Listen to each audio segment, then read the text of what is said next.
Hello everybody, I'm Jackie K. Cooper, and today's review is brought to you by the film Black Easter.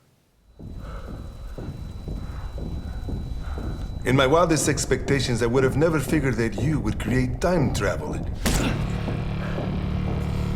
You're still mad at God for your wife and family, right? I have the perfect mission for you. Target acquired. Rally on me. Just give me a little bit more time. I'll get you what you need. No one has to get hurt. What if I could kill Hitler before he came to power? Wouldn't you do that? If you change history in the slightest way, we might not even exist. The benefits outweigh the risks. Wouldn't it be great to know if he was the real deal or just a myth? And how would you prove that? You have 5 seconds. 4. Look at them. 3. 2. 1.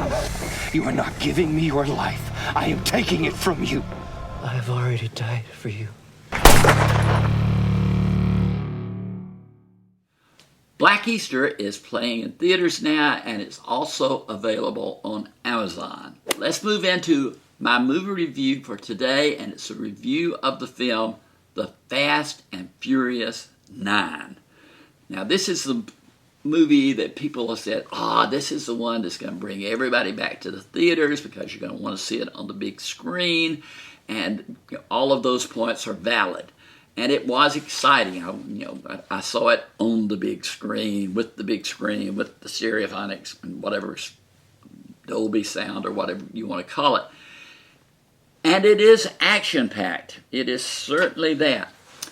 But the first half of the movie is like a tip of the hat to all the movies that went before.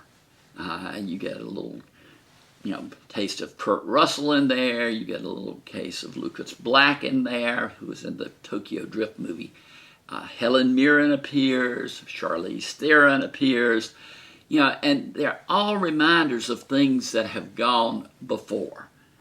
But it's only about halfway through, or a little bit beyond halfway through, that to me, the real movie comes together, which is about Dom, played by Vin Diesel, and his long-lost brother, played by John Cena.